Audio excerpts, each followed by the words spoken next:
కనీసం ఒక్క రైతు నిలబడి ఒక ఆడవాళ్ళు మొగోళ్ళు లేకుండా ఇట్లాంటి పోస్టలు వస్తున్నాయి. ఇప్పుడు 10 సంవత్సరాలు ఇంటికి వద్ద బస్సులు ఇచ్చిపోయేది ఆగపోయే బస్సులు. ఈ కాంగ్రెస్ దొంగ నాశనం చూడు.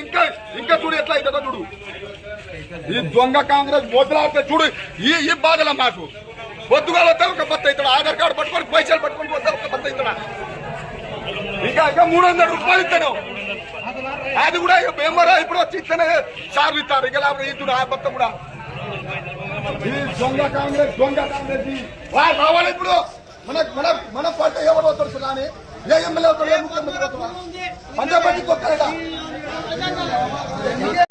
ఎందుకు బాధపడుతున్నావు రైతన్నా? ఎందుకంటే రేవంత్ అన్న ముందే చెప్పిండు కదన్నా, కాంగ్రెస్ పార్టీకి ఓటేసి ఆనాటి రోజులు తెస్తున్నాడు. అందుకని ఆనాటి రోజులంటే కరెంటు లేకపోవడం, యూరియా దొరకకపోవడం, రైతులకు ఇబ్బంది పడడం, ఇవన్నీ పాత విషయాలే కదా రైతన్న. కాబట్టి రేవంత్ అన్న చెప్పిన మాట ప్రకారం నిలబడుతుండే, మీరెందుకు బాధపడతారు? కాబట్టి ఆనాటి రోజులు తెస్తున్నాడు, ఆనాటి రోజులు తెచ్చిండు. కాబట్టి ఇంకా 3 సంవత్సరాలు మనం అనుభవించక తప్పదు రైతన్న. కాబట్టి ఇది భరించాల్సిందే, ఈ శిక్ష మనం అనుభవించాల్సిందే. కాబట్టి ఒక్కసారి ఓట్లు వేసే ముందు మనం ఆలోచించాలి రైతన్న. కాబట్టి తప్పదనుకుంటా ఈ పనిష్మెంట్ మనకు.